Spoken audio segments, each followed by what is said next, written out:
Just play the damn thing. Thank you to all of you that took the time to watch the Ridiculous Trends video that I posted about a week or so ago. You guys really seem to like that video, and it got a lot of views.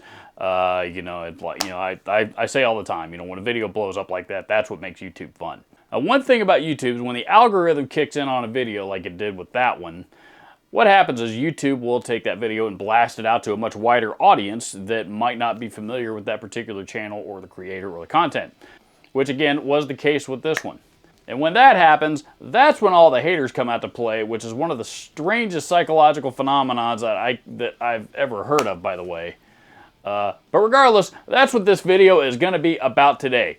Because thanks to you and your support and all of the views that the Ridiculous Trends video got, all kinds of whack jobs showed up in the comments section of all my videos all across the channel, and there are some good ones. Well, let's get to it. Honestly, man, your assessment on 20 watt amps is off, especially blanketing 15 watt and 20 watt amps. We all know those suck. You were mistaken, my friend. Your arrogance about those quote-unquote measly amps is degrading to those who own any of these and like them or work for them. Well, I never said that I didn't like 15 or 20 watt amps, and while I did say they suck, I certainly was not referring to all low wattage amplifiers. I don't know what would possibly make you think that I was. Here's a 20 watt amp that I like.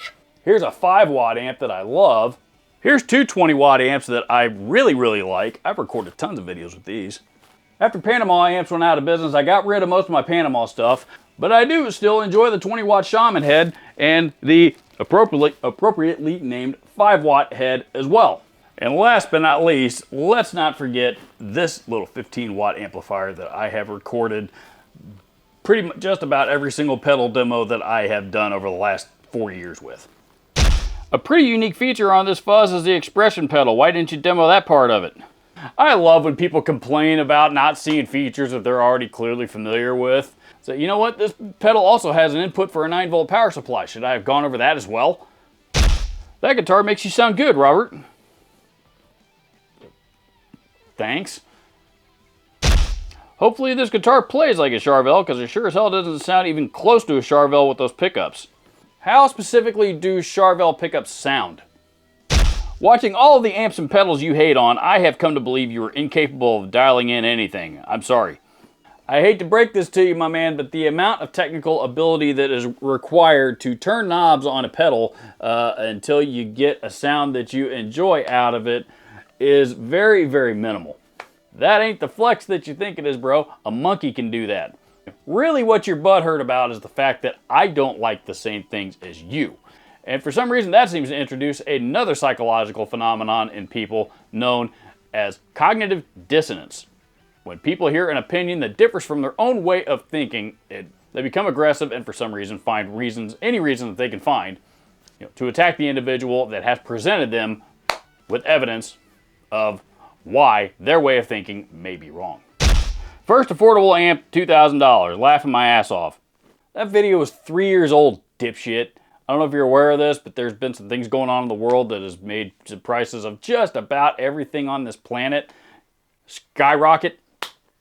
Did it occur to you at all that maybe when you saw when the video, how old, when YouTube shows you how old the video is, that the pricing and the information in that video might not be quite so accurate anymore? No? Shocking. Sometimes I just wish you'd get to the fucking point in your videos. You add so much we don't care about. You noodle around the point before you get there with information that is not needed. Well, the general consensus among most of my viewers is that whenever I'm about to demo or share a product with them of some kind, especially if it's one that I own and is in my possession, that most of these people seem to have an interest in how I acquired such product. Did the company give it to me? Did I pay for it with my own money? If I did pay for it with my own money, how did I track it down? All that kind of stuff. And long story short, the only one complaining about this is you. Do you shave your head? I'm on the border, not sure where to begin with the shaving. BD2, best pedal ever.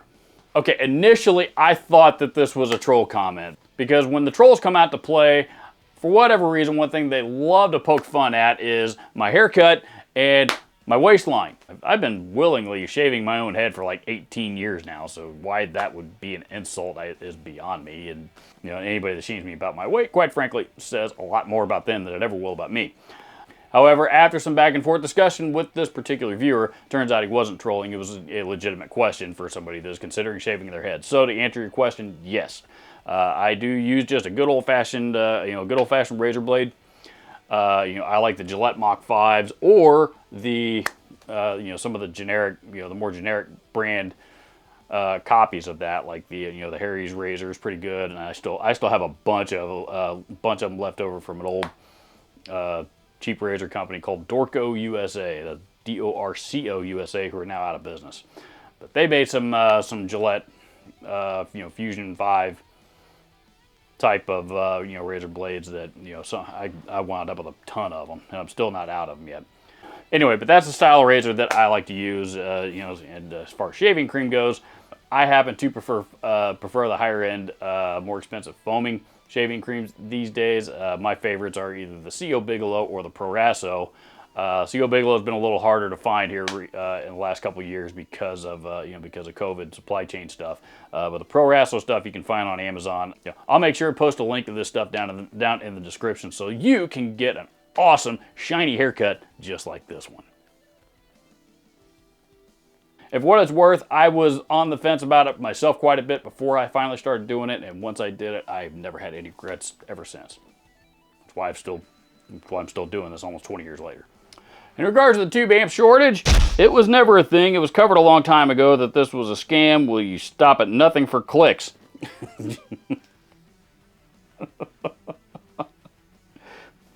Well, if it wasn't a thing, how come you couldn't fucking buy tubes anywhere? Seriously, every retailer across the country was sold out of tubes. If it was a scam, could have fooled me.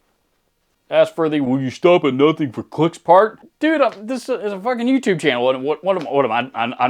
I'm not supposed to want clicks and views. I mean, why the fuck do you think I'm doing this? Which is better for blues, the TC Electronic Mojo Mojo or Electro Harmonix East River Drive? I think this comment was actually left on the Ridiculous Trends video, and to be honest, this is the kind of thing that video was more or less poking fun of. The answer to your question is whichever one sounds best to you, and that's the God's honest truth. You know what, bro? If you like the Mojo Mojo better than the East River Drive, then this is absolutely the pedal that you should get. Both pedals are great. Nothing wrong with either one of them. The East River Drive is basically Electro Harmonix's Tube Screamer circuit, one of them. That's the one in their current product line. It's a great pedal. I don't own that one. I do have Mojo Mojo. I've actually demoed this a couple of times. I'm not sure what original overdrive circuit this thing may be based on, but it's a great pedal. As far as which one is best for your purposes, only you can answer that question, and that is exactly what I am encouraging you to do. Screw what anybody else tells you is the best thing for you. You decide what's best for you. You don't have the clout to complain about industry standard gear, even if it's a joke.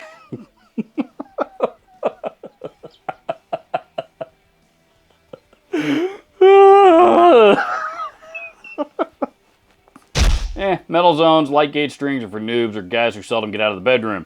The only decent gear mentioned in your trends was Vintage 30 Celestians.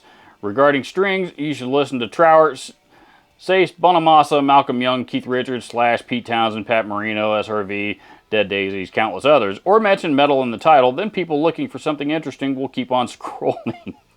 Congratulations, my friend. You have just left the most boomer-tastic, butthurt comment of the entire day. Love the 808 reissue, never liked this one. The TS7 has a real turbo, not this. Okay, well actually that's not true because the TS7 actually does not have a turbo mode. It has a TS9 mode and a hot mode, as you can see right here.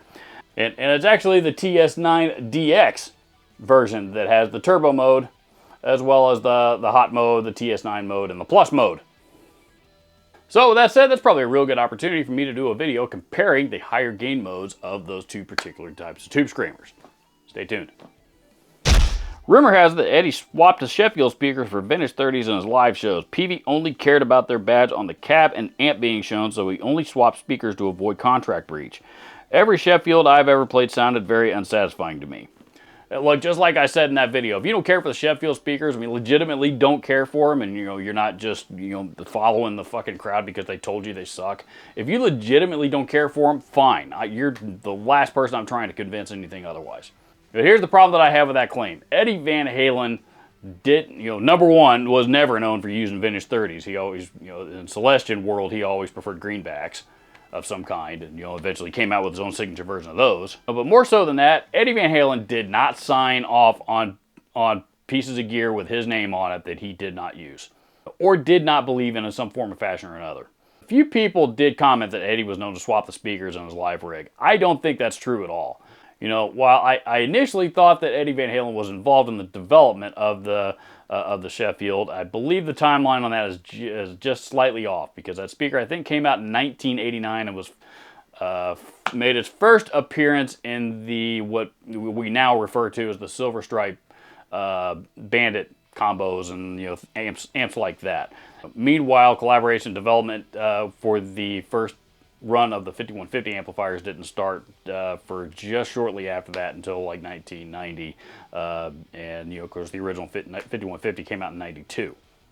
So Eddie may not have been involved in the development of that speaker, but he absolutely had plenty of input over which speaker was going to go in those 5150 cabs and combos, because he wasn't going to allow anything to go in it that he wasn't personally going to use. Remember, Eddie was one of the great guitar gear innovators in history. Nobody was pickier about their tone, in every aspect of it than Eddie Van Halen. He was not the kind of artist that was going to allow his name to go on something that he did not fully believe in and use himself. The endorsement paycheck that came with that stuff was not his top priority. He cared about the gear and how it sounded. Though it is changing, for better or worse, you decide, the quote-unquote cheap guitar fascination. Everyone is buying Ivy, Leo James, or any other Amazon guitar under $200 they can find and thinking they got a guitar built just like a Gibson with a different name, or the people who complain that these cheap guitars aren't even real wood, etc., etc. Look, I own cheaper guitars and expensive guitars. I play what feels right at the moment. Like my old guitar teacher, Kurt Mitchell, used to say when he would have a class over video conferences in the mid-90s, you better get this joke, damn it. Eddie Van Halen sounds like Eddie Van Halen no matter what he is playing on, and I took that to heart. Ah, yes, the old tone is in the hands argument. Tone is not in the hands. Technique is in the hands, but tone is not in the hands. If tone were in the hands, nobody would give a shit about what gear they were using, period. Eddie Van Halen, Steve Vai, Zakk Wylde, and pretty much any other big-name guitar players you can think of all seem to care quite a bit about what guitars and amps they are using. Technique is in the hands, not tone. Technique is in the hands. As for your comments regarding the quote-unquote cheap guitar trends, and whether or not they're using real wood, my buddy Max over on the Guitar Max channel just debunked this myth altogether. I'll post a link to Max's video down in the description. He literally took a couple of guitars that he had demoed, a couple of inexpensive guitars that he had demoed previously on his channel, and took a Sawzall to them and proved that they are in fact real solid wood. Not MDF, not plywood, solid wood.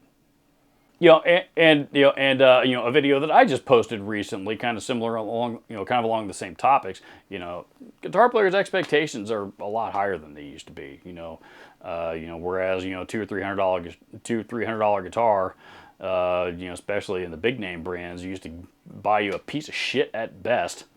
Now people are expecting a fair amount of value for that amount of money, and they're getting it. This is the EART Guitars TL380. I said in the video that I demoed this guitar in, and I'll say it again. I will put this guitar on par with the Charvel guitars that are designed similarly, but in the $800 to $1,000 price range. Drop C with 10 to 46 is the most ridiculous thing I've ever heard. That has to be looser than Lindsay Lohan. I'm sure your tuning stability is outstanding too, laughing my ass off. This guitar's in drop C with 10s on it. This guitar's in drop C with 10s on it. This guitar's in drop C with 10s on it. This is a baritone guitar in drop A with 10s on it. And this guitar, which you guys see all the time because it's the one I use in my videos more than any other, is also in drop C with 10s on it. And I never have tension or tuning stability issues with any of these guitars, ever. Maybe if you stop buying into the bullshit that you have to put heavier strings on lower tuned guitars, because otherwise it's going to be too loose, and actually try something a little bit different from what the fucking crowd's telling you to do, you might actually find a new way of doing things that works a lot better for you. Not D'Addario, it's pronounced D'Addario. Really, dude? I mean, was there some confusion about what brand I might have been referring to when I pronounced it D'Addario? Seriously? So, my God, some guitar players will go to any length to make their own dicks feel bigger. Jesus. As much as all of these are valid, bro, you're going to have an ulcer if you keep going. The world would be a better place if less fucks were given. Anyway, cheers. I'm going to assume that you're new here because anybody that knows anything about me knows I'm pretty relaxed and pretty stress-free, and, you know, I don't fret about too much these days. Life is pretty good in Robert Jackson land. I work from home, all my bills are paid, I don't owe anybody a dime. I own my own home. My wife and I are happily married. We live in a great area with great families, and there is plenty in life for us to be thankful about. Trust me, dude, there is very little, if anything, that I'm stressing about. But I appreciate your concern. All right, that's the last comment. This video may have gone on a little longer than I had originally anticipated, but like I said, there was a lot of comments left, and I want to address some of these, partially because some of these are so fucking ridiculous that I couldn't resist not sharing them. Leave me your comments down below. Let me know your thoughts. Adios.